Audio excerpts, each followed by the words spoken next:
Musictown, Detroit, recording live. Prepare yourself for a hoppy drive. If you're chilling at home, pop that crowler and just kick back for the next 2 hours. It's the end of the week, so here's to the weekend. It's Better on Draft with Rob, Matt, Nick, and Ken. And we are live, episode number 223, Better on Draft podcast. And this is a great day, a great show. Yesterday, we actually got to interview Representative Wenzel, which will be episode 223.5. So make sure you check that out so you can hear a little bit more about all the new crazy laws that are coming into Michigan. But starting off with the show, I am going to start off myself. Usually I pass it off to one of these other guys. So I do have talked to Jonathan Cole and made sure I got myself a little Bumble bee water. Is what they call it, Bumblebee water. So their take on a seltzer, definitely not as keto as I look at this, and it says added sugars 10, but I guess I should have realized that when there was honey in there. And I also have an Oberon and an Oberon. So you'll realize why we have those Oberons here in just a second. But Dan, since you're the one that said the oh boy, I'll let you go next. How are you and what are you drinking? I'm doing good, enjoying the 110-degree weather. I'm pulling a Nick. I know he's not here, so I thought I'd pull his move for him. So I'm double fisting. I got a really good one here, though. I've got a mint condition from Bottle Logic. It's basically, if you like mint chocolate chip ice cream, it's mint chocolate chip ice cream in a can. Pretty damn good. I don't think you guys can get it out there, but if you ever can find it, it's definitely worth a try. I wonder how close that is to the dirty milk, or how does that go at Right Brain? Dirty. Is it the Girl Scout? Dirty Girl Scout. Naughty Girl Scout. It's a Naughty Girl Scout. Too many words. This one, I'm not gonna lie, is night and day better. It's so smooth. It tastes like mint ice cream, mint chocolate chip ice cream was melted and poured into that can. I was just offered to get some of that, and I passed it down. Rob. I may have to reach back out to him now. Yep. And then I'm pulling in another one of your favorites. I've got from Parrish, the Rev Coffee Stout. Ooh. You just can't go wrong, especially on draft. I finally had that. What'd you think? It's amazing. Oh my gosh. Yeah. I know exactly what you guys are talking about now. Yep. We're not making it up, Ken, if you haven't tried it yet. I don't know if I have yet. I'll have to look for it a little bit more. You were talking that just Right Brain. I bought some more CEO Stout. I went all the way to Bush's to buy a 6-pack of beer, or a 6-pack of the Bumble water from Witch's Hat, and walked out with $100 bill. So that was my day yesterday. I definitely went a little too hard. But Rob, what's going on? What are you drinking? Same old. Still got the same jobs. Still working my ass off. We're actually supposed to be going back in starting July 8th. So I've got a couple more weeks. We get the week of the 4th off for the plant shutdown. And then I supposedly go back in on July 8th, but, still working from home for the time being. And then now doing like triple duty, hosting trivia Mondays and twice on Wednesday, all from home for the time being until it looks like Herman's in Plymouth is going to be my first return back to hosting live. But right now I am drinking a Bell's Saturn from with the date of April 3rd, 2015. I'm gonna ask you what year that was from. Holy crap. That was back when you were in town, Dan. Yeah, that was a long time ago. We were drinking those back then.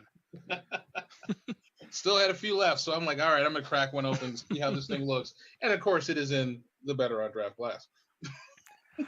Wendy, what's going on? What are you drinking? She's on mute. She's on mute. I muted myself. I don't know what's wrong. So I was lucky enough this weekend to do a little road trip, and I got to go over to Grand Rapids. And so I am doing a double fist tonight. That probably didn't sound right.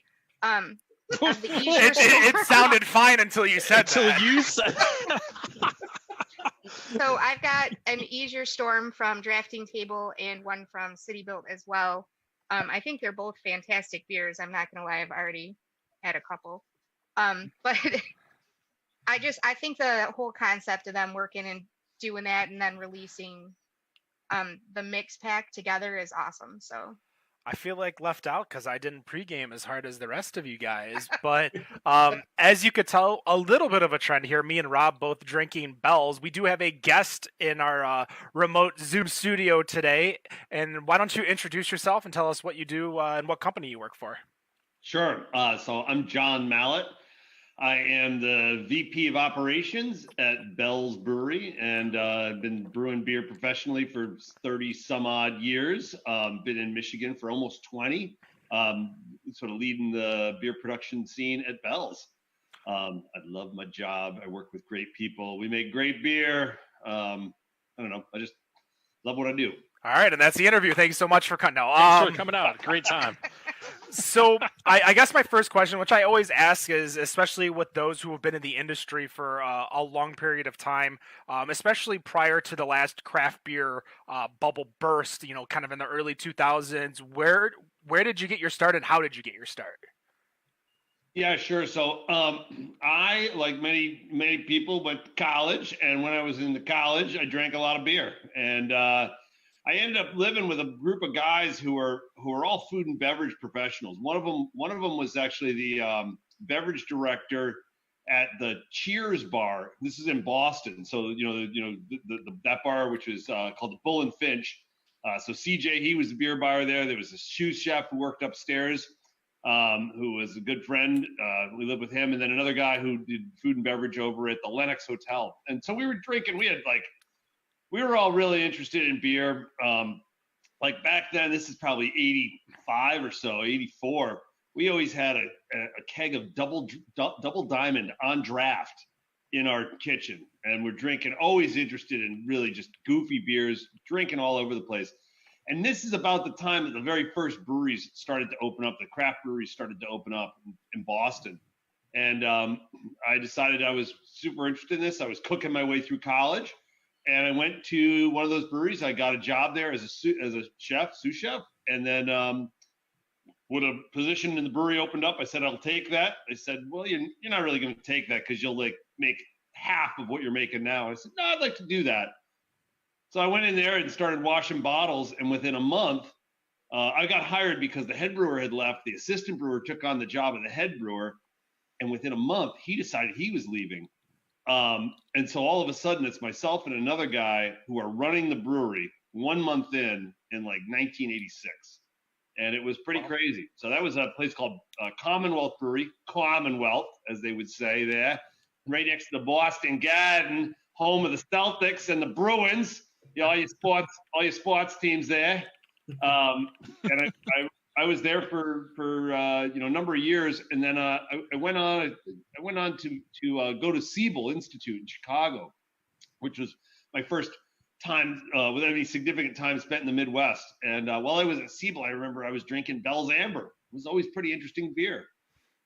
From there, I went on to Washington D.C. I ran a fantastic brewery there, kind of clear quality leader in the Mid-Atlantic. Started a company that built breweries, did a ton of work all over the country, really interesting projects, very specialized. And then from there, Larry Bell called me up one day and said, Mallett, I'm building a new brewery and you're going to build it for me. So I had known Larry for a while. He's quite a character. We really enjoyed each other's company back then and still do today. And so I came to Kalamazoo to build a brewery and ended up staying for now going on 20 years. So that's kind of my brewing history in a nutshell in terms of where I've been working. So when did you leave the brew house, or are you still hopping in every once in a while to make a special John Mallett beer that everyone can get a chance to taste? So usually when I get a chance to brew beer, it's like out of the country. And I say that because, we've got fantastic brewers at Bell's, very organized, codified SOPs and the way we do things. We've got a big crew. I don't add value there. There are people who know what they're doing much more than I am in terms of running the brew house day to day. I will tell you that I do get a chance to go, and do some fantastic guest brewing, different places, writing formulation and all that. Certainly, Friday's a great day. Today's Friday. Friday's a great day because that's the day that we get together at Bell's in the afternoon. We have a group called the BBT, or the Brewing Brain Trust. And this is really like all the super smart, long-term brewing manager folks, quality and brewing manager folks who manage this stuff, who manage sort of quality manifest at Bell's. And I think that's really where we're pulling levers and really doing great stuff. I will tell you that nobody in that BBT is in making brews in the brew house much. However, we're all pretty smart people. Everybody could certainly do that. With the brain trust, have you guys had any happy accidents that turned into like a major release, or a release that you weren't expecting to do, but in turn, like, oh wow, this is great. It might not have been what we were shooting for, but we could do that again. Oh yeah, I mean, you have stuff like, things that have happened at Bell's. Like, I remember one point we had a batch of Two Hearted that was going through, and it got the wrong hop thrown in it. And it's, Two Hearted's 100% Centennial. And so you think, oh, maybe we could blend this away. And I'm like, well, what blend percentage gets you to 100%? How much beer do you have to put in there to make it 100%? And the answer is there can't be. So we end up with this beer that starts out, with a different hop, and it's pretty good. Turns out pretty well. Like, we ended up doing some dry hopping on it, kind of move it around. And of course, as soon as that starts happening, everything's changing. And I really think of beer formulation and beer creation as an iterative process where you're making constant small changes and dialing the thing in, zooming in closer and closer to it. And so I'd love to point to a beer where that's happened, but there's been a bunch of beers where that's happened. Before I pass it off to one of my co-hosts, I do have one personal question that I think you might be the perfect man to answer. I do not like Two Hearted. I'm not an IPA fan. It's perfectly, it's just what it is. I actually like Centennial from Founders. Okay. Why does that happen when Centennial from Founders is a full Centennial hopped beer? Yeah. I'm not an IPA fan. Like, how? Where's my disconnect? What am I missing? What's the difference? I'll tell you, I do drink some Founders beers, and the folks up at Founders, they're the brewing staff there. We work on a lot of projects together, industry wide. I don't drink a lot of Centennial, so I wish I could tell you, like, here's the flavor that Centennial has that Two Hearted doesn't, or vice versa. So I can't really speak to that. I will tell you though that there's like the way that Founders, the sort of like where they want to select their Centennial hops and where we want to select our Centennial hops, not geographically, but within the harvest window. I think it's a little bit different. I don't know that, but I think that's the case. So it might have something to do with the maturity of the hop that's there. It could be brewing practice. It could be I'm not sure exactly what Centennial comes in at gravity-wise, but it could be something like that. I don't know. You kind of piqued my interest, and as I started to answer the question, I'm like, damn, I haven't had that beer in a while. I should have that beer. Wendy, you got a question? I do. I'm actually wondering, so you don't get the chance to be in the brew house a lot. What is your favorite part of your job? We can tell that you really love working for Bell's. What's the favorite part of what you do on a day-to-day basis? Yeah, so I mean, I oversee like a whole bunch of different stuff, but one of the things that I am just incredibly passionate about is brewing raw materials. And like, it's something I've devoted a lot of energy into over the years. And I will tell you that I think that in some ways, the brewer's art can manifest itself in a lot of different ways. And one of my favorites is that when the brewer gets out of the way, and by that I mean that you pick up a beer and you taste that beer and you taste all the way back to the farmer's fields. And so to me, this speaks about like being, selecting raw materials that are the right quality and then allowing those inherent attributes to just sing out. In some ways, the brewery said sometimes the brewery almost becomes transparent, like you just can kind of see through it. I'll tell you that, there are beers that I drink from Germany, or you could give me this beer and I'd say that the malt for this beer came from a humid continental area because of the very subtle flavor cues that are in there. Things like a almost grape knee-high like character that sits inside a malt. So when you get out of the way with that stuff, it's important. To that end, we spend a lot of time on brewing raw materials, and that's a part of my job. That's a big part of my job, but it's a beloved part of my job to go and visit barley farms, malting concerns, the hop farmers, the hop merchants, like managing that supply chain of finding the best quality. Because when we have those flavors that are carefully selected, artfully, combined with artful brewing, careful packaging, and get it all the way, into somebody's glass, that to me is the real high art in the brewer's lexicon. So that's a place that that I love. I will tell you that if you had a Two Hearted, or if you've had any of our beers, that that those centennial hops, those essential hops in Oberon and all these other things, myself and a couple other people have selected every lot of hops that have gone into that for the past, I don't know, nearly 20 years, 15, 20, So, so rubbing individual lots, and we're, when we were going out to Yakima to do hop selection, we are tearing through like, in excess of 100 different lots, assessing them, ranking them, grading them, and then selecting them in proportion for blend to make our beers. That's something that I feel like I could open the valves and turn on the pumps and do the really important work at the brewery. But I'm also very effective at, figuring out like, here's where we buy malt and how we buy malt and why we're getting these malts and how we're going to assure that these malts remain unchanged. Speaking of, go on. I was going to say, just on my, as I left the brewery today, I had two calls. One was with one of our malt vendors, and one of them was with one of our hop vendors, and those are very close relationships. And some of that conversation is like, I hear you're going on vacation next week, but a lot of it is also like, how are you managing through this COVID thing? What are the implications? Some shutdowns and restarts, these kind of things. So very, very tight relationships and conversations up and down the supply chain, and that's I think a huge impact, especially for a brewery like Bell's. That is, we are trying to be pure as the driven snow and allow those quality ingredients to just shine through. So being the vice president of operations, is that what you said? Yeah.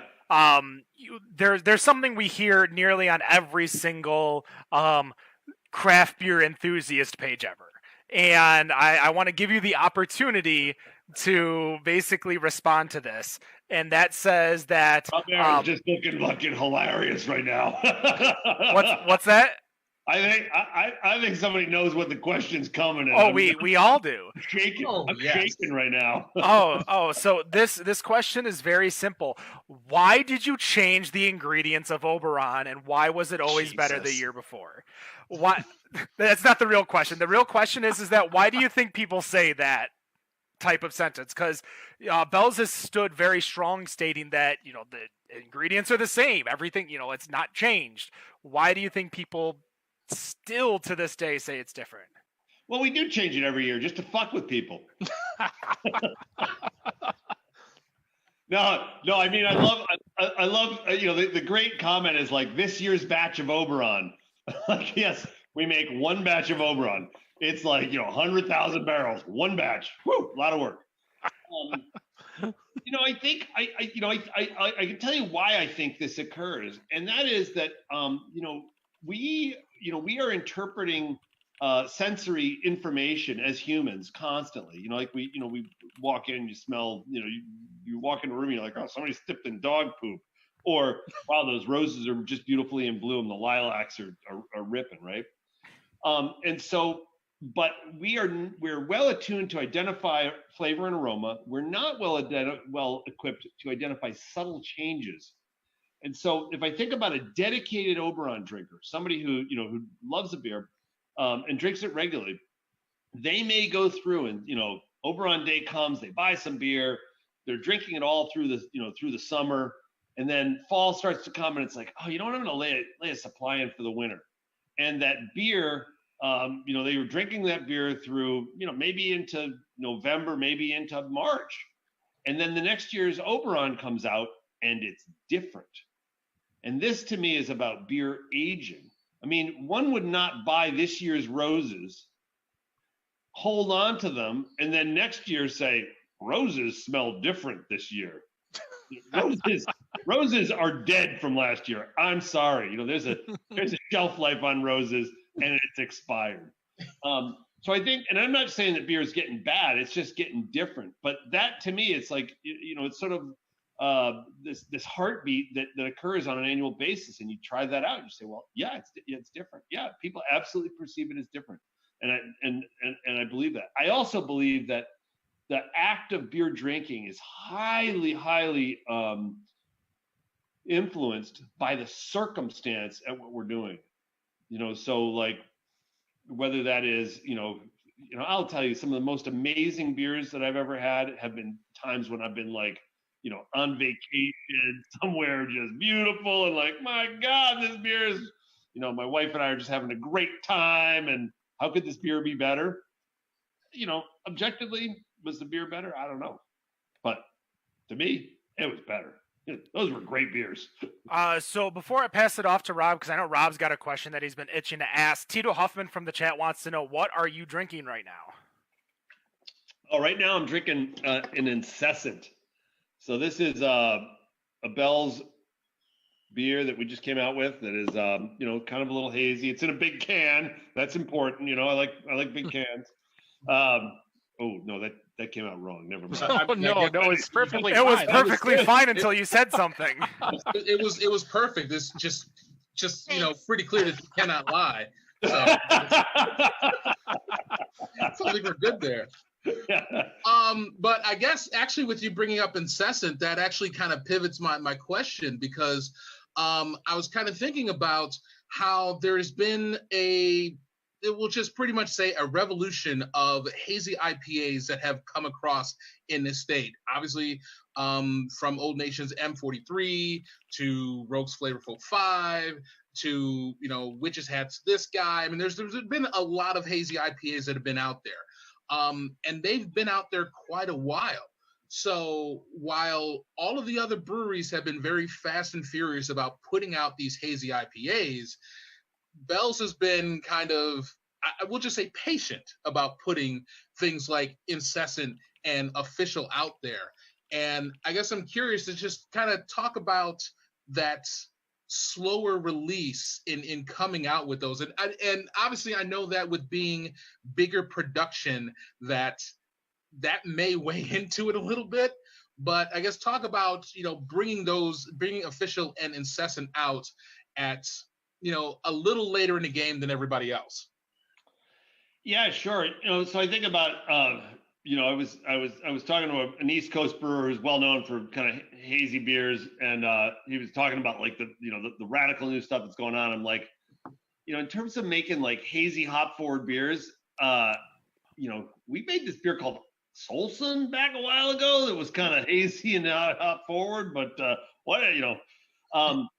so I will tell you that over the course of making Oberon, that I know that these beers change, and one of the ways that they change is they get clearer over time.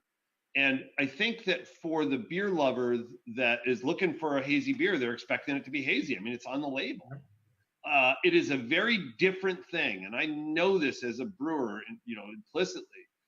Very different thing to make a beer that you pour on, that you brew on site, you pour on site, 2-3 weeks later, it goes across the bar. Everybody's got a visual on it, versus being able to put something in a package, send it to, wherever, Arizona, wherever, and have that beer meet the customer expectations. I mean, the beer lover has an expectation that says hazy, that's going to be hazy. I will tell you that when we started doing this, when we were looking at this, we wanted to make sure that it was durable, that it had legs, and that we were going to be able to consistently meet customer expectations. To me, that is the definition of quality: is meeting the expectation of the customer or beer lover. And so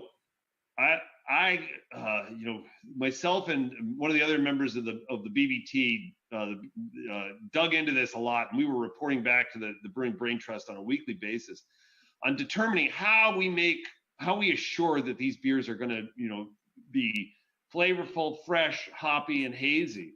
And we did that for quite a while, and we learned a lot. I mean, I don't know if anybody here, I don't know if anybody here drinks rum chata, but the science behind that shit is fascinating. Yeah. Got a bottle of that in the cupboard somewhere. Yeah, it's also fucking disgusting in my world, but whatever.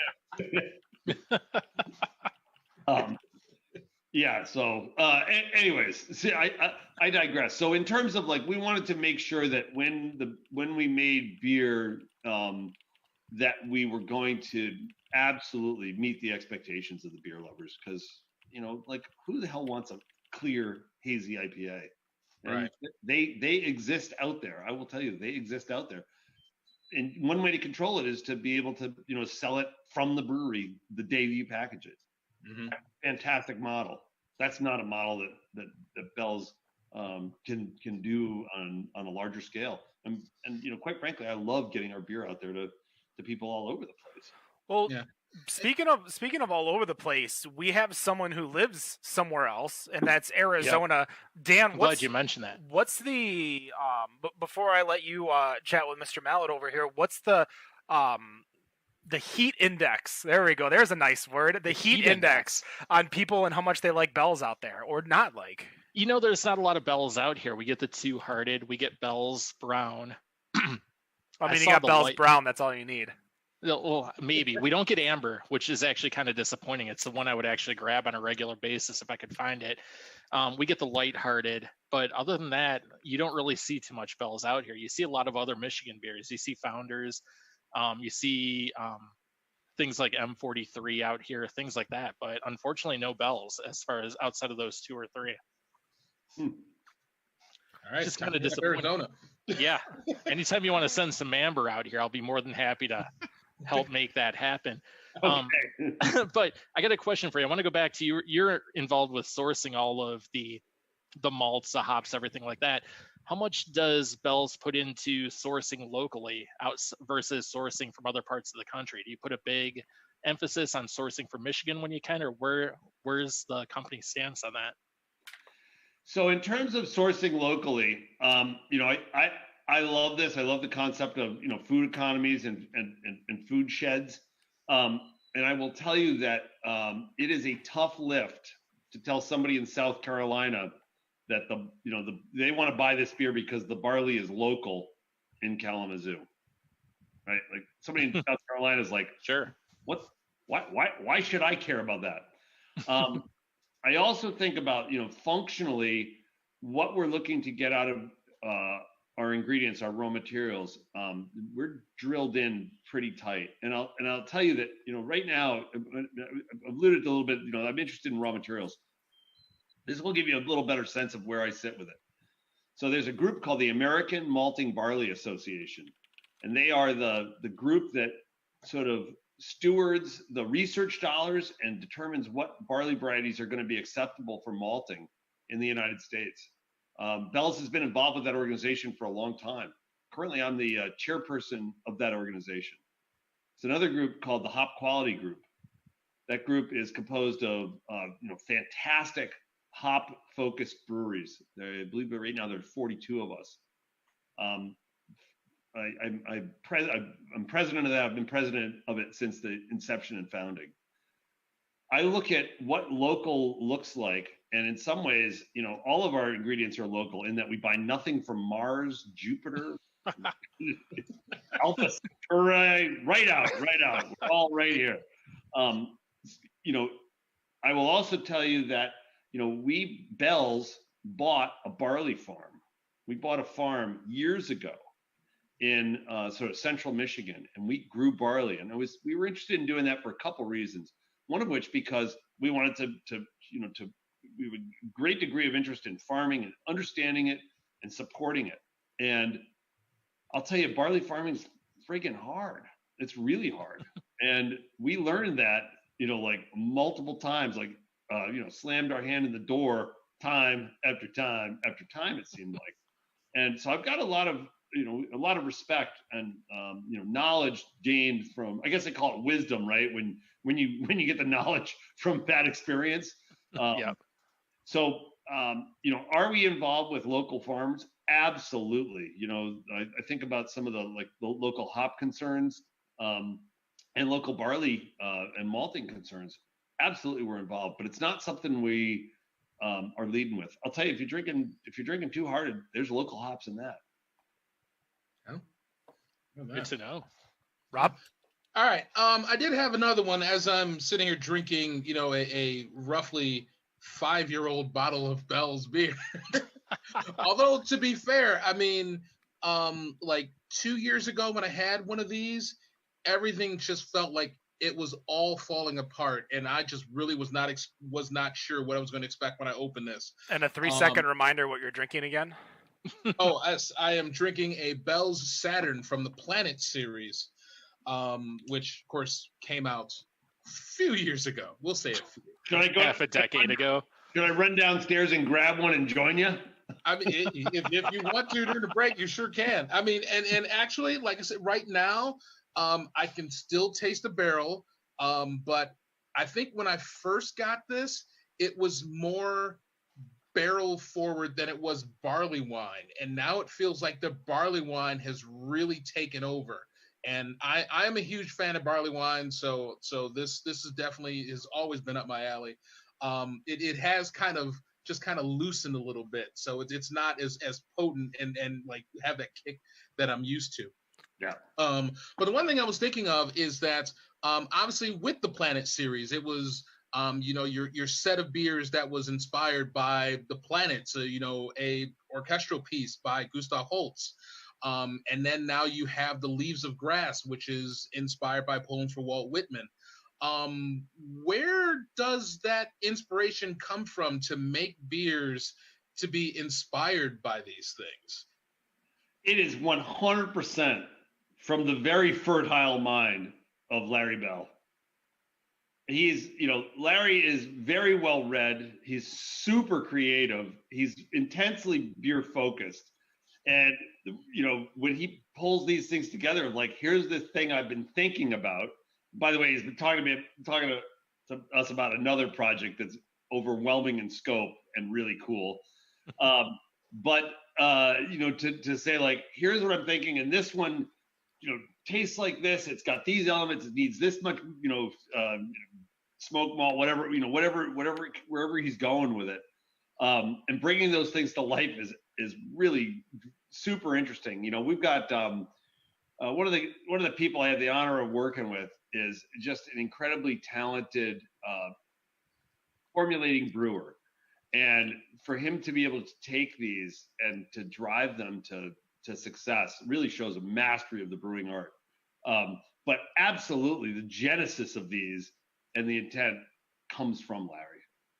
I mean, I am definitely as there's people that probably don't know that I am a person who does like to listen to a bit of classical, and from Carmina Burana to the Planets to like a lot of different suites.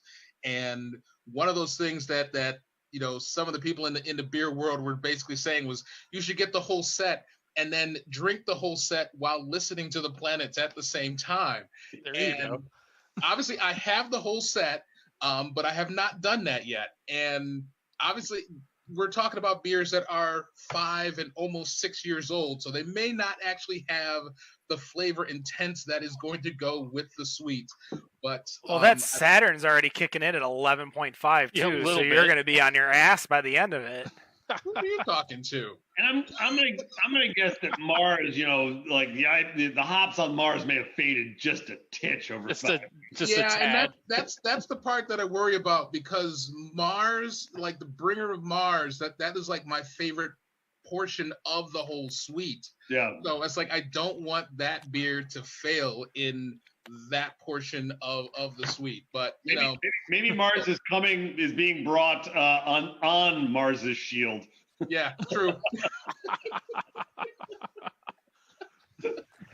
I kind of want to share something because Bell's Oberon is one of those few beers that definitely got me into expanding craft beer a little bit more. Dan and I could talk about all the time how we used to go to a bar in Royal Oak, and we would buy on $2 Tuesdays. We would get 2 bottles of Bell's Amber, then $2, 2 bottles of Two Hearted, then 2 bottles of Amber, and 2 bottles of, $16 in a night, and we have 8 Bell's beers, and we're crushing it. Yeah, but what was that? Ahead. I was going to say that, with Bell's Oberon, though, there was, I always tell the story because it means a lot to me, is that there was a local craft beer store that had just opened up, and the first time I went there was Oberon Day, and that was Zatouna Liquor over in Rochester Hills, just south of M59 on Rochester Road. And for a good 10 years straight on Oberon Day, I showed up to Zatouna Liquor, and this was the first year I missed it because of the whole, between COVID and me moving to Ypsilanti. So Ypsilanti to Rochester is a little bit of a hike. So how are you guys handling the COVID? Because obviously Eccentric Cafe's closed. You guys are doing still gangbusters in regards to distro, but what have you guys had to change with all of these changes? Fucking what haven't we changed? It's just right. I mean, this is a major part of what we're doing right now is just making sure that our staff and the beer lovers and our vendors, that everybody's safe. We've thrown a ton of people out of the brewery. They're working from home. I got to tell you that it's like work from home sounds great. Yeah, you living with a 5-year-old, like that is not so dreamy. We are wearing face coverings, very aggressive, practicing social distancing, clean. I mean, it's like there is a laundry list. We have a group that meets daily for an hour to talk about what are the changes and how do we enact them, and temperature screenings before you come in. And we've been very aggressive with it from the start because we recognize that if we F this up, it's not like we've got this endless supply of brewers that somebody else is just going to come in, or somebody's going to be able to load a truck or run a packaging line. We really need to protect our people, and we've been very intent on that. And it's scary. It's scary for everybody, and it's for us. I think one of the most important parts of Bell's is the internal culture of the brewery. We are super open and loving and respectful, and I mean, having people be scared because they've got maybe a vulnerable person living at home or whatever else, it's distracting. And we're very focused on making great beer in a place that is core value, safe, quality, respectful, responsible. And so it's really, I feel like it's there's like this balloon that's been poked with these sharp little sticks in all these directions. It's trying, but we're successfully holding the balloon together. And the number of I've been talking to third shift. On Wednesday I came in to see all the folks on third shift and or first or second or wherever, and like the overriding sentiment is like, I like coming to work. I love getting a paycheck, and I love coming to a place that is not, out of control. I'm sure we've all been to, we're in Michigan, so I'm sure all of us have been to a Meijer, and you're at Meijer and you're like, well, clearly your chin's not going to catch COVID. It's kind of like here. I mean, to me, this is like wearing the mask, wearing the face covering like that is like, it's like wearing safety glasses on the top of your head. Or actually, I'm thinking about going to Meijer with my pants just around my ankles, because technically I'm wearing pants then, right?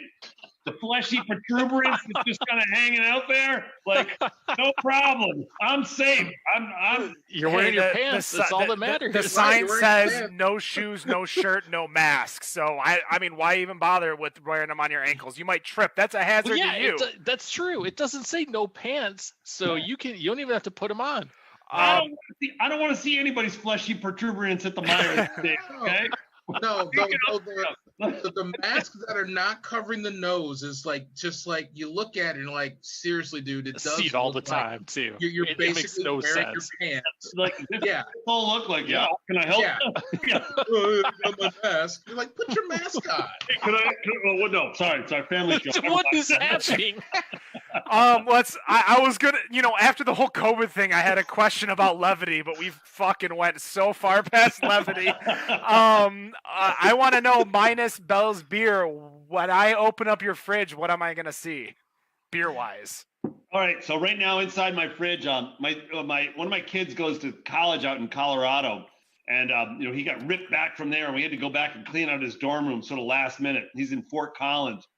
So while I was there, we went from Kalamazoo to Fort Collins, and we were back home 45 hours later. Did you drive? You drove that? Wow. Yeah. Dang. Yeah, it was. Wow.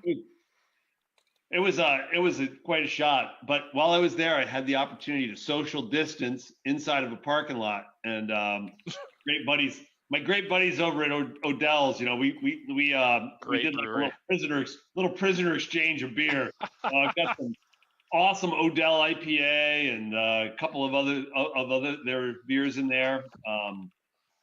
Yeah, I mean that's pretty nice. I got some little bit of Russian River, a little bit of New Glarus. Little Russian River. Yeah. Nice. Yeah. Yeah, I mean, they're really. I mean, the folks at Russian River are super good friends. I mean, Vinny and I have run the Hop Quality Group together. Like, have been. There are more people who do that, but who are involved in that than us. But we've been in there from day one together. So That's my whale. Is it Russian River? Yeah. Can I go get one and drink one in front of you? You should do that. Oh, that would be so mean. And then pour it. And then pour it. Take one sip. I have 30 seconds to go sprint. Yeah, go for it.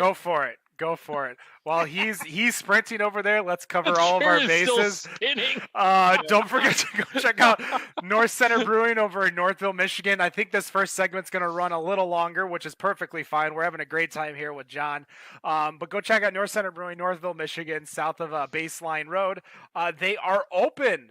So you can go inside, make sure you're social distancing. It might be best to call ahead to make sure there are seats available. Don't pull in Arizona, though. Don't pull in Arizona. Don't cause the Armageddon to happen. But I mean, that's when Ben Affleck shows up and wants to marry Liv Tyler, and Bruce Willis kills himself. Sacrifices. Come on now. All right, so John's back. What do you got? I feel like he went and grabbed Happy Hops IPA from Russian River. I don't even know what that is. Nice. I'm gonna say, You know that beer? it's a Pliny. I do. Yeah. An old Geyer Brothers was an old Santa Rosa brewery, and they kind of resurrected one of the beers, and that's it's a nice beer. So we have a question that's kind of been lingering, so I will ask it as it's been as you're working on your are you mixing it the bush with it? This is something I would do right here. Oh, he's using the bush to open up the bottle. Oh no! That's what I'm talking I about. was waiting for it to fail like the draft top that I have, and he's like, no, it ain't gonna fail. Decades I of was a shit for 30-something years, man. Like, it ain't failing. decades of experience. So a question from the chat, and I know we kind of talked about it briefly before we went on air. So from the chat, it says Bell's has publicly shared their opposition to the increase in self-distribution limits. Can we get a thought as to how this affects Bell's and why they have that stance? Yeah, so like I'm like the production guy. Like I'm all about beer and beer quality.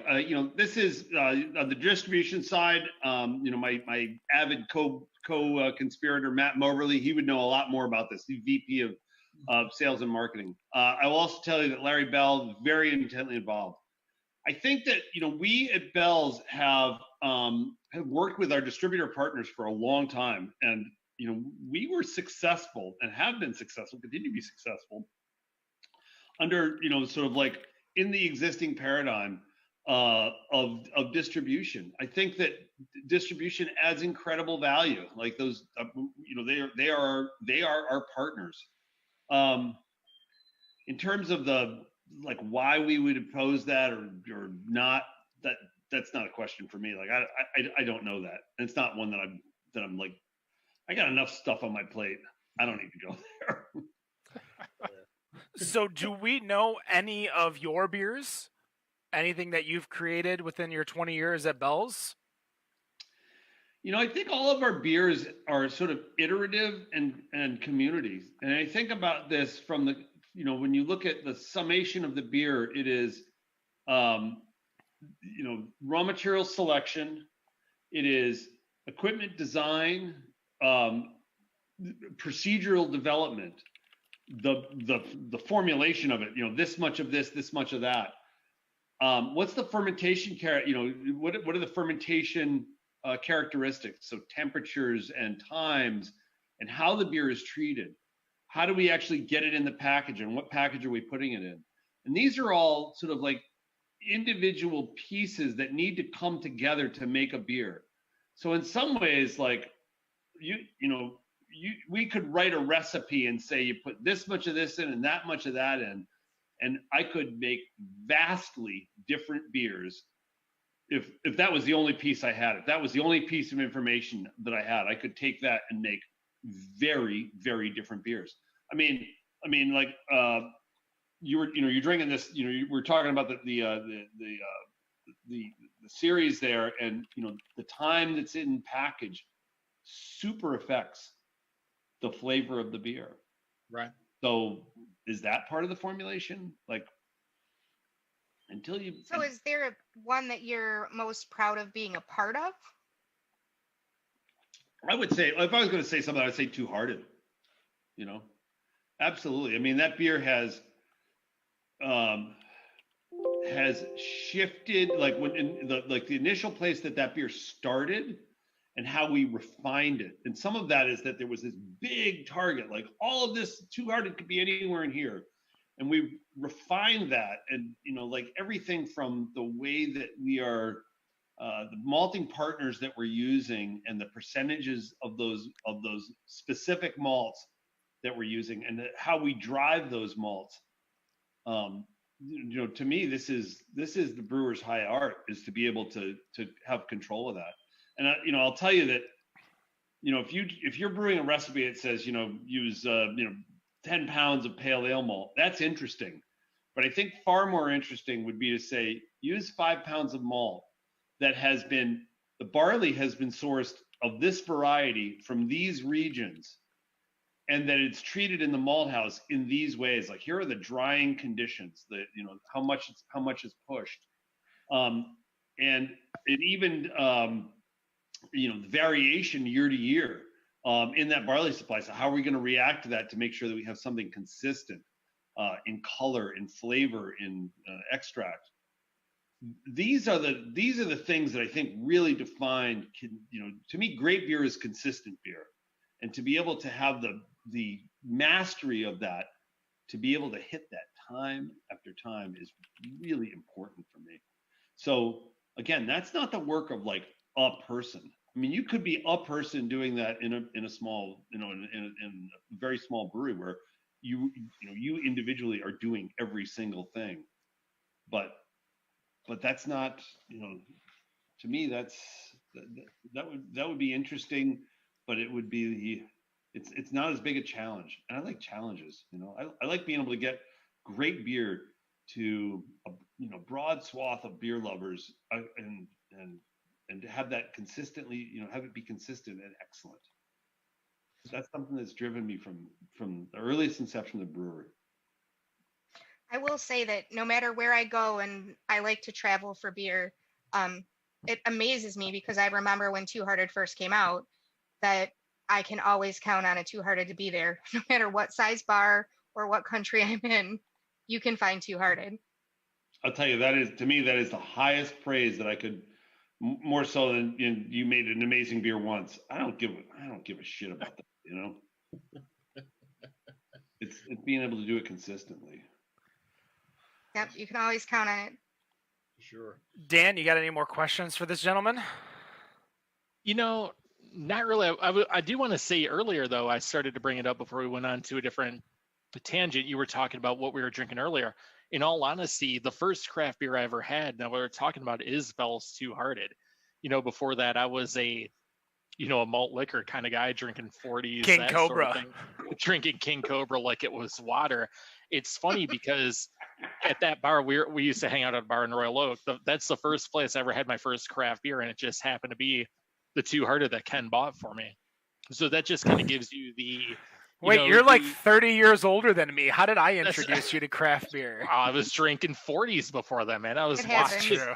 Yeah, I was hanging out in the hood drinking malt liquor. So it's funny the kind of impact beers like that have had, especially going back to the earlier days of craft beer, that it's had, like, it influenced my life. I wouldn't be drinking, Rev Coffee Stout from Parrish if it wasn't for that Bell's Hearted. So it's really kind of fascinating. Well, I think what Bell's has put into the state of Michigan, because they are Michigan's largest craft brewery. Gotta get that dig in. I said it, nobody else. But that's, as Wendy said, like, you go to any bar, especially now, no matter how divey it is, you are going to get a Two Hearted, or if it's the winter or the spring, you're going to get an Oberon, no matter what. Both of those beers are usually available, draft, bottle, etc. Like, and it's not like it used to always be, oh, you might be able to get a Fat Tire, or you might be able to get Killian's. Killian's, I should have said, not Fat or a Tire. Newcastle. I Those love are the Newcastle. two. I do too. I should have bought Newcastle when I was out. That would basically be the stuff that I would get in the bars, with it being, Killian's and Newcastle. Yep. But like my first Bell's beer was courtesy of my brother. It was the oatmeal stout, and it was back in the day when it was just simply the white label that said oatmeal stout on it. like 2003 or something, yeah. Way back for sure.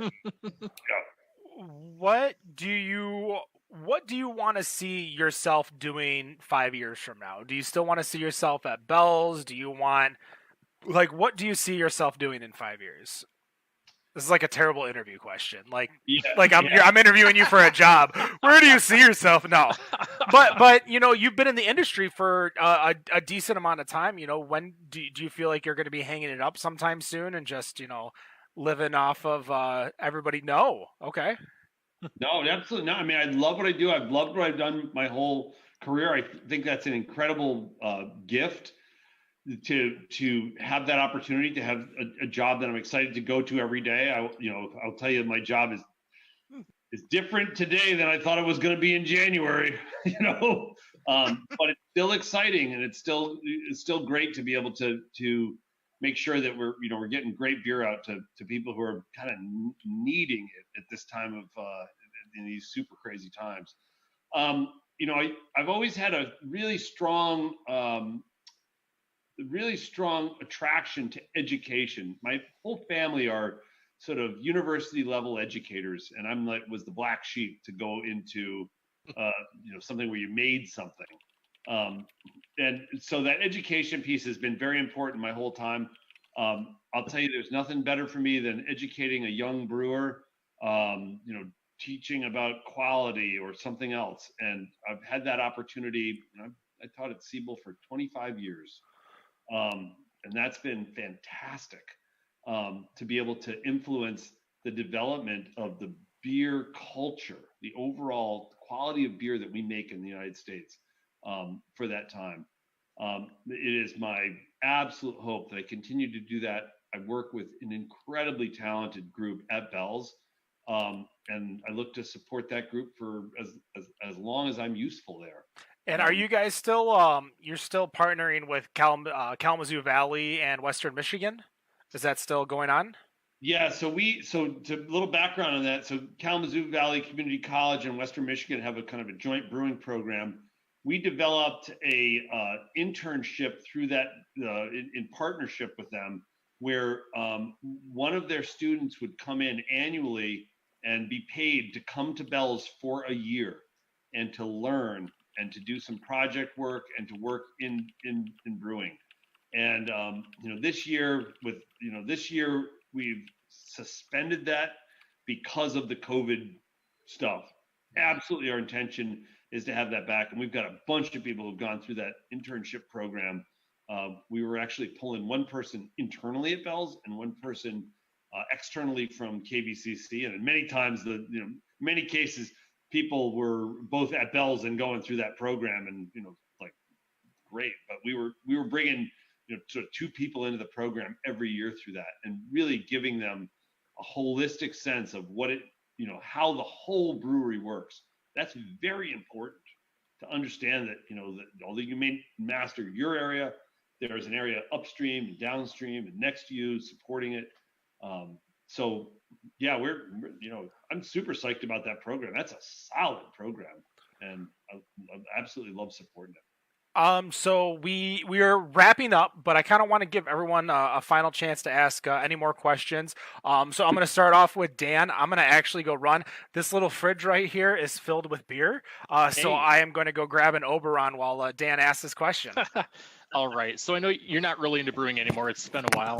But what style of beer would you bring to Bell's if you had a chance to go in and start brewing whatever you wanted as of right now? What would it be? Oh, well, I mean, in terms of not being involved with, like, I absolutely am involved with, like, what we're doing and how we're doing and all this. I'll tell you, really, what's a lot of interest to me right now is Kvike. Like we're playing with that and playing with some. I'm interested in stressing those yeasts in a different way to try and drive some additional flavors out of them. I think they're very interesting. We've, at Bell's, we've got the analytical resources, the GC, the GCMS, the HPLC, the ICP, like all of these things to be able to really dive in and understand it. So that's what I'm kind of interested in that. I'm like, quite curious, Does that answer your question, Dan? It does. What's the style you would pull up though? What if you could brew something right now? If you could decide, hey, we're going to do this as of right now, just unilaterally, what would it be? Bell's Three-Hearted. Three-Hearted. Yeah. Three eyes. I do have that ability, and I do play in that. And we pop stuff out through our pub like all the time that's super interesting. So I'm not gonna show all the cards, man. Like what you're asking me, like what's the next great thing? What's the secret project you're working on that's gonna be that's fair. That's fair. Can you tell us the boiling times and here, allow me to tell you, it's a beer that's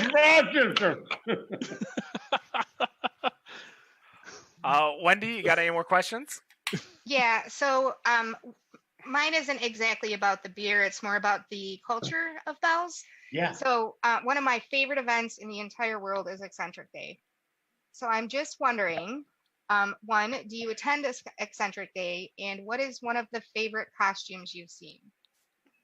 Oh my God. Yeah. I love going to Eccentric Day. I do some volunteer work, and for the last couple of years, that volunteer work has occurred on the day and the day after Eccentric Day up north. So I need to beat feet out of there, which sucks because I love being at Eccentric Day, in the late evening, because it's just a fantastic energy. In terms of some of the my favorite stuff, there's a woman who shows up every year who's just incredibly just coiffed, and I mean she really puts a lot of energy into it. Skip, obviously from the east side of the state, shows up and spends a lot of time putting together just fantastic creative stuff. There's another person, this woman who shows up, who for a number of years was showing up with headgear that was based on men's underwear bedazzled, on her hair. I mean, just super stuff. And then there's this guy, Don Jones. A couple of his kids worked for the brewery years ago. He's a retired Kalamazoo teacher. He lives down in New Mexico. And every year he shows up with, always has got a little trinket that he gives away. I have one of those. Yeah. I mean, isn't he just awesome? So, yes. I mean, those are the people. I mean, we got all kinds of fantastic folk that show up, but I mean, those are some of the, the people that I always look for. And I always try and take a picture with them every year because I want to remember them, I want to remember that. Yep. that great day. So, Rob? great question, Wendy. That's a great question. That is absolutely the culture of bells right there. I mean, just get house crazy, super fun, and hopefully we're being responsible. Oh yeah. I guess for myself, I was a little curious about brewery design, and obviously you've worked as brewery design consultant. One of the things I was wondering about, just kind of real quick, some for those that are out there that are looking to build a brewery. Obviously, we've got quite a few licenses that are out there that are still looking to put their brewery on the map, and I guess you can go and find that on mibeermap.com. Yeah. For some of those locations that will be coming forth. But are there some of those do's and don'ts for your brewery setups? Yeah, absolutely. I will tell you that so when I was doing my SAWS work, building breweries, this was about in the late 90s, early 2000s, when the last brewery slump occurred, and all of a sudden there was a lot of breweries that had gone out of business. And one of the ways that I pivoted my business was I would take breweries out, like the physical equipment out after they had failed. There's an amazing museum in Philadelphia called the Munter Museum, and it's a pathological surgery museum from the 1800s. And this Dr. Munter looked at disease in its final form, and from there, you only need to see like one 28-pound ovarian cyst before you realize, like, oh, this must have grown from something smaller, and oh, this is eventually going to kill them, and maybe if we took it out when it was only 5 pounds, that might be better. And so this sort of like pathology approach is something I got the chance to see in breweries, like when things fuck up. Breweries are dead. How did they die? Well, they kind of fucked up from maybe the owner's doing a bunch of blow, but also like if the beer is just sour and bad. I 100% you said that statement from experience. Yeah. Yeah. Sorry, I had to interrupt because I'm like, that was such a very specific reason that brewery went out of business. I'm like, oh, you know something. We're not going to say anything more, but I just wanted to affirm that was an actual reason. Oh, yeah. And yeah, not just one either. It's a disease progression that happens there. But, like one of the things I would see is that these breweries that were not able to produce quality beer, in a lot of cases, they were hampered by the equipment. And I will tell you that, one of those places is you build a brewery with a flat floor, you sort of think like I should have good equipment, and the floor is going to be kind of expensive to slope it. And you know what? I'm just going to have, you know what I'm going to do? I'm going to hire I'm going to hire like an $8 an hour guy to come squeegee the floor. The $8 an hour guy who's going to squeegee the floor, he looks back at you from the mirror when you're shaving in the morning, when you're scrubbing your teeth. And that employee is not consistent, I'll tell you. And so you end up with something that's just it's unsustainable. You need to, I really feel like from brewery design, you need to make things so that right is easy, and or as easy as possible. And so that's the piece I would recommend, is that Dan Carey from New Glarus and I are we've known each other for a long time. I really enjoy talking to him and vice versa. And the thing we talk about probably more than anything is like brewery floors. It's totally wonky. It shouldn't affect beer quality. We talk a lot about malt too, but that's an important piece. Make sure it's right.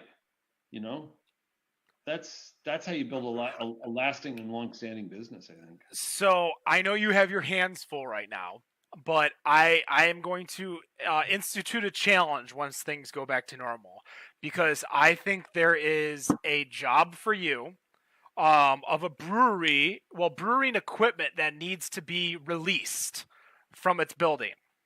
It is no, not Copper Hop. I'm talking Etouffee over in Southfield. So if you don't know where Etouffee was above the AMC Southfield off of Telegraph. So this I had no idea that was even up there. Wow. So this brewing equipment was put in, and then the wall was put in. Yeah. So It is a live business now. Who knows if AMC's, or Star Southfield or whatever it's called is going to be in business here in a year. No, but they're already closing. They closed that one. Like Yeah. closed? Yes, close. It's done. Perfect timing. I tell you what, John, if you can get that brewing equipment out, I would be thoroughly impressed. Because that is one that's been closed for, I could look it up, which we're going to be releasing numbers here soon over on the Better on Draft website. But I'm pretty sure that's been closed for 8 years now, and the brewing equipment's just been sitting there. I'll tell you, I pulled brewing equipment out of some really goofy places. I remember I tore the front off of a National Historic Registered building in West Virginia to pull some really nice German brewing equipment out of a place there and got it all back together again. I will also tell you that I was a younger man then. And that somehow maneuvering a Come shooting. on, you know younger men. You can make them do it. Yeah, exactly. So that's gonna do it. I know. I know your time's valuable. I appreciate you so much for coming in and giving us a call, spending it over an hour with us. Jesus. The one request I have, since you guys have so much extra time and you have the chance to lager maybe some more beers, is to make an alt beer. Oh, Ken. They've made one alt beer in 2013. That's all I've seen that I could research on. We have made some other stuff like Baron von Nordlicht. I don't even know what that is, but Oh, now I have okay. to All look right, it up well, a little more. Never mind. We're just gonna pull that right out of there then. I do love the alt beers. I do love the Kolsch beers. The beers of the Upper Rhine, beautiful beers. Yeah, these are pretty tasty, crushable, perfect for summer, right? Exactly. So I expect in maybe a few months we're gonna see the Bell's Alt beer here soon. John, thank you so much for coming. We will let you go. To everybody else still on the stream, we are going to talk about the news here in about 10 minutes. We will take a quick break. We'll be right back with the Better on Draft podcast. Thank you. Awesome to be here. Thank you. City, trouble in my mind.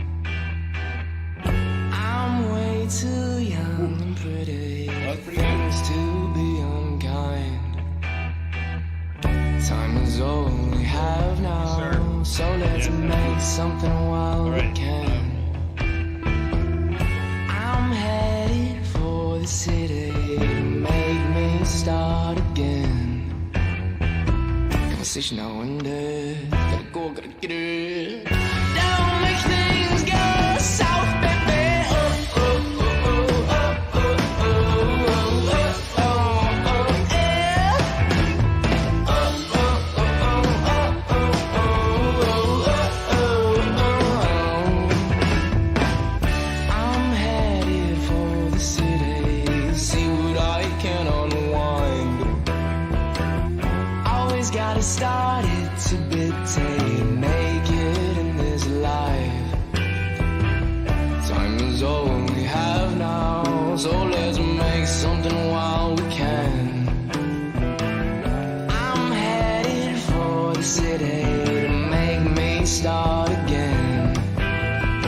Conversation now and then, gotta go, gotta get it. Don't make things go south, baby.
And we are back. Wow, what a great segment with John Mallett over at Bell's Brewing. I appreciate him coming on and talking about beer, and just definitely a great time for sure, guys. We're going to be doing a quick segment too about the news, about 10-15 minutes worth of it. So, real quick, round the horn, starting with Wendy. What are you drinking? I just switched to a Tavor special that I had gotten from Fort George Fanzine. It is definitely an interesting can. I'm gonna have to read it later when I can put my glasses on. Well, that is, it's kind of hard to see because we have a full box square, but that's Tavor code Robert, by the way. Robear.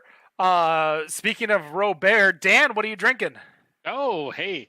So I'm still working on that Rev Coffee Stout, but I also pulled out one of my all-time favorites, the Deschutes Black Butte Porter. Oh, wow. That's such a good. I haven't had that. I feel like I say that all Such the a time. consistent one. Yeah. It's a great beer. Rob, what are you drinking? So I made a stop over at Ferndale Project, and I picked up one of the new ones called Virtual Summer, which is a triple New England IPA that was double dry hopped with Waiti and Sabro hops. That's too many words. Is that what you were pouring into Kool-Aid Man? Oh yeah, Dude, that's what I picture happening right before he breaks through the side of their house. Someone pouring a can of something that they just fucking bust through and Yeah, breaks but down the wall. see, here you go. Here's a Family Guy missed opportunity is where it's the Kool-Aid Man, but it's beer, so he goes through a wall and then he gets pulled over. oh Lord. yes, So as prior to the break, I'm Sad. drinking Autonomous Collective from Batch Brewing because it's the only alt beer in this world. Fucking A. I tomorrow I brew my beer though, so come next week I will update you guys on how that went. You making an alt beer tomorrow? I'm What's going on? gonna do the block party, Amber. I'm gonna get my feet wet a little. I haven't come up with the name of it yet, but maybe we'll do a poll or something like that, and we'll come up with the name of it for the next week. Because I think the first beer that I make with my own, not necessarily recipe, but research and recipe, is gonna be the Journalistic Integrity beer. I don't know what kind of beer it is yet, but that's obviously what I'm going to have to call it. It's obviously going to be an IPA. What are you talking No, about? it won't be an IPA, that's for sure. First of all, I don't drink IPAs. My girlfriend doesn't drink IPAs. So if I'm going to make a keg of something, it needs to be something we both drink, which is perfectly fine. So it's going to be a brown and red, amber alt, maybe a wheat. But I also have a Guinness draft right here, Nice. and a Guinness draft right here. Wow, So okay. I reinvigorated. I love double fisting with the same beer. I don't like drinking two of the different beers at the same time. Which is a weird thing. Like for me, like when I go through a flight, like I go 1, 2, 3, 4, 5. We'll say it's a 5-beer flight. Like sip each, and then I'll just drink number 1, and then number 2, and number 3, number 4. Like, well, not necessarily in that order. It's the order I want to drink it in. But I finished Go in that the order beer. of the ones I like the When I least drink too. when I drink a Oh, flight, really? you can tell which ones I like because they're the last ones left. Yeah, the ones I hate in a flight are getting drank first. First, yep. Try Yeah. to drink those up. Yeah, those are done, and then move on to the next one. All right, so everyone else in the world's going to hear it, but you're just going to have to trust me for everyone to be quiet for the next 8 seconds. Here is Robert with the beer news.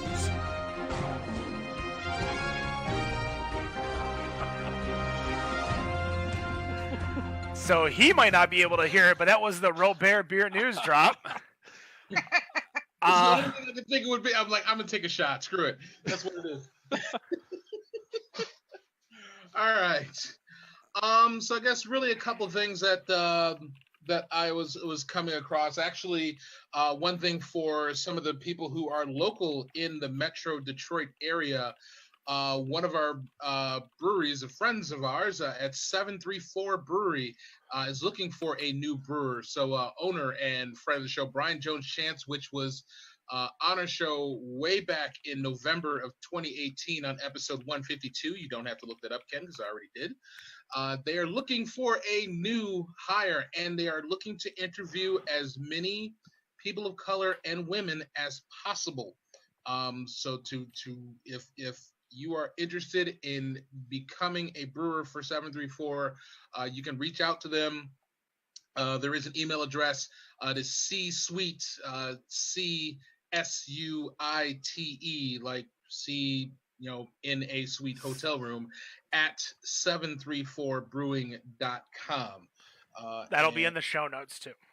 Cool. Thank you. All right. Really, one thing that I came across was, looking at the collabs that have been piling up for the Black is Beautiful beer that Weathered Souls out in San Antonio has put forth to hopefully get some breweries that will make this beer with the purpose of donating the beer proceeds to local foundations that support police brutality reform and legal defenses for those who have been wronged. Choose your own entity to donate to local organizations that support equality and inclusion, and obviously commit to the long-term work of equality. As it stands right now, there are 540 breweries that have pledged to make this beer, which is going to be an imperial stout. Some of the more national names, as we generally tend to see in terms of like getting trades and porch bombs, as everybody likes to call them, the likes of Great Notion, Hoofhearted, Horace, Jester King, Other Half, Prairie, The Answer, Trillium, Urban South, and Weldworks, which I am a fan of Weldworks. As far as Michigan is concerned, our home state, we've got 13 of the 540. Those would be Avron, Brewery Faison, Double Shift, Eastern Market, Edelbrow, Five Shores, Founders, Hopland Brewstillery, Liberty Street, North Center Brewing, Speciation, Tulip City, and Unruly. And Batch just announced today that they're going to take part as well. And so that makes 14 right there. Where's Double Shift? Double Shift was, what did it do with it? I mean, I've been staring at Michigan breweries for the last 3 weeks straight. I don't recall Double Shift as one of them. I think I looked it up too. Forgive me. I mean, that was what it showed up on the list, and I thought I still had the list up for some reason. I gotta bring it up again. So it's not a big deal. I'm pretty sure Double Shift, as I'm looking it up, is out of Missouri. Which I mean that might have Michigan. Yeah, I mean, it might have been a mistype since I and O are next to each other, and Missouri is MO and Michigan is MI. So I'm guessing whatever list he may have pulled. That's the only thing I could come up with, because I'm like, I saw the list and I'm like, I've never heard of Double Shift before. Because it's coming straight from the website, and the funny thing is that the website that is used here is built almost exactly the same way as the website that's used for Altogether, the beer that Other Half did for the collaboration for hospitality workers rather. And there's the way people were entering their locations was completely disoriented. It was to the point where when you went under United States, there were 5 breweries that were listed for United States, and then you had to go to the individual states to find those breweries. And there were some breweries that didn't put their postal state abbreviation in correctly, so it was just kind of a mess. So we're just gonna blame Double Shift. So we're gonna blame Double Shift, which apparently is in Kansas City, Michigan. I didn't know we had a Kansas City, Michigan. Wow, we do. Okay. But that is where they say that is where Double Shift is, at least according to the website, is that they're in Kansas City, Michigan.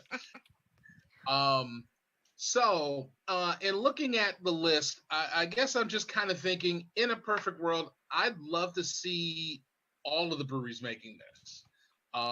Clearly, we've got well over 8,000 breweries. For it to be 540, we're basically talking about a little over 6% of the country's breweries that are putting the effort into to make this. And really, in no way, I don't feel like a brewery's decision to not make the beer is complicit in the inequality of Black lives. Like I said, while I would love to see all the breweries to do it, I know that's not going to happen. It could be that from with them not wanting to do it to them not having the money to have the resources to purchase the ingredients to do it. I mean, we're still in a COVID situation where breweries are basically just now starting to open here. And I'm sorry, Dan, I don't know what the hell is going to happen to Arizona because y'all getting fucked up right now. Yeah, a little And bit. It's all it those may get to casinos. it may get to a point where It you could guys be. actually shut down. And I'm not expecting, a large distribution footprint either. But I would like to see more of the larger craft breweries like Bell's, like Boston Beerfish Head, whatever they want to call themselves, or even Yingling. I mean, you've got these bigger. Yeah, I mean, obviously Yingling is like one of the biggest producers of craft beer in the country. It would be nice to see it, even if they didn't even leave Pennsylvania. But I think with the bigger breweries, for them to make it would make a bigger statement towards the cause, and it is just something I I would. mean, I mean, not to put it lightly, and we know our feelings on the brewery itself, but Founders is a pretty big They are. juggernaut within the craft beer industry. I mean, they're like within Michigan, you have literally it goes Founders, Bell's, and then literally 10% of Bell's production is what New Holland does at number 3.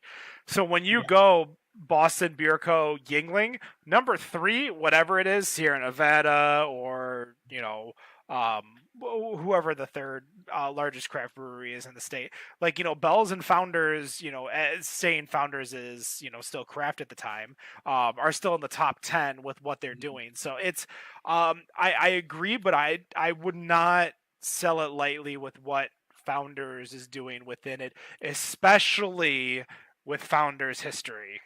And this being one of the few times that I will actually say their name, because I give them a little bit of respect for it. If you ask me if I'm going to drink their beer, that is going to be a completely different answer. To which then I will refer to them by their other name. So you're a craft beer fan. You have a favorite brewery, and you want your brewery to do this. How do you get your brewery? What do you go and tell them? You basically tell them that you go to the Weathered Souls website and you apply to be one of the other breweries that are putting forth this effort. The recipe is up there, so really anybody can brew it. But they have the recipe, they have the label, which actually kind of a quick shout out to Five Shores, because they posted a little bit earlier today that they are obviously one of the breweries that are making it, but they gave a quick shout out to their label printer. Their label printer is going to print all of the labels for them for free, and was not expecting that at all. And basically, they put a picture of the invoice in one of the Facebook groups, and it was like a good 200 plus or something like that to print the labels, and they marked it, and the printing the label company was doing this for free. Well, So that's it was really another $200 to whatever charity and group that they decide to put through. What kind of beer is this going to be? so it is going to be an imperial stout. Oh, thank the Lord, it's not another Yeah. IPA. Yeah. They also get to put their Just own looking it spin up. on it, which I really like. Yeah. And I also like the fact that they put out a homebrew version, because I Okay. know a lot of friends in homebrew clubs that are also doing this beer. For some of us who don't have a 10-barrel system at home, it's nice. It would be nice to have that. That's good to hear. I'm trying to find a list, Rob. Where's the list of where we can see who's brewing it? So if you go to it's all one word, blackisbeautiful.beer is where the list, where all of the information is, from the reasons for joining the cause, where Weathered Souls is putting their money towards, downloading the recipe, downloading the artwork for the label, and then at the very bottom is the list of all of the breweries, which you can go through those by state or country in some cases, in terms of who is brewing it, because there's one in Scotland. There's a few breweries in Canada that are making it. I don't even know where Bouche du Rouge is. The Rhone is. It's France. We got a brewery in France who is making it as I'm well. looking at the list and I don't know where this list came from because it says Eldebrow in Flint, Michigan, and I'm like, that's either Arbor or Ipsy. That ain't Flint. So hopefully, Yeah, that's on the brewery for entering that information in, because I think they really are the ones responsible for putting that stuff in there. Because yeah, I didn't really pay attention too much of the city except for Double Shift, because I was sitting there thinking, where the fuck is Kansas City, Michigan? I was like, well, you know what? I don't know where the city is. It's probably up north. I was It's waiting. a Yeah, really long drive. I was gonna say I'm one of I those look Drive people. all over Michigan and still have a hard time finding it. I look on here, they have one brewery listed twice. And then they have one that doesn't even exist in Arizona. It's like, I'm trying to find this right now. It's like, where is this place? I'm So- guessing that it's a lot of people who are putting in. Maybe they're rushing it. There's not someone who's verifying these types of things because there's so many other fucking things to do. You know, we're talking about this and the great thing that they're doing, but we're still in the middle of a fucking pandemic. Yeah. So Yeah, you and know, resources are limited. it's tough to really put a comparison with all of the other collaborative efforts because of this. Because with other half any altogether, looking at that list, obviously, like I said, their website is almost exactly the same build out. So putting that information in is, could be some fat fingering of putting some wrong stuff in. Maybe but what I found- we'll reach out to see if we can help them with the data entry so that it's one less Yeah. thing off their plate. But what I found out from altogether that it was 529 breweries for that, and for the one the collab before that, that I remember was the Resilience IPA from Sierra Nevada, which they had There's quite a few of those. they had close to 1,400 breweries at that time. But of course, we weren't going through a global pandemic at the time. So again, I'd like to see the numbers bigger, really for all of them. But it's with the circumstance. It's with the time and the money to be able to make a beer that you're going to donate all the proceeds to when you're trying to survive in a time where you can barely be open or be able to do carry out, pickup, delivery, and it's a tough time. So that's what I've got for that. I did So- notice though, because I was looking real quick, episode 196.5. So if you guys have not listened to that episode, that is with Urban Roots, which is outside of Sacramento or inside Sacramento, and one of the founders is actually it's a black owned brewery. So the founder itself, so he was on necessarily the food side. So the other guy, Peter Hoey, is the brewmaster part. But the one thing I did love about that interview was that you could see the food stayed separate from the beer, and everyone's happy. So take that for what it is. But I'm sorry, Wendy, what were you saying? I just wanted to say that while we were having this conversation, Tito Huffman in the chat asked, "Is there a black-owned brewery in Michigan?" And I know I recently saw a list. So I keep kind of going back and forth because obviously 734 Brewing in Ypsilanti is one. I have always been told that Creston out in the Grand Rapids area is one as well. But I keep swearing that I saw something about it being sold, and I don't know who it's been sold to, or if there's any validity of the fact that it actually has been sold. So I guess until I hear otherwise, Creston is the other one. I did recently see a list, so I will look for that and I will post it on Better on Draft so that we have that information. Yeah. Nice. If you get it to us tonight, we'll make sure we put it in the show notes. If not, obviously check it on Better on Draft, and we'll add it to the show notes afterwards. But that's going to do it for this episode, Better on Draft. So Again, we are done with the podcast portion. We're going to be playing a few games of Jackbox right after this. You guys are welcome to join us. So this is where we kind of end this portion so that we get off hot mic. What we realized last week was that there was an issue because I was streaming in 60 FPS and my internet isn't fast enough to stream it at 60 FPS without like a minute delay.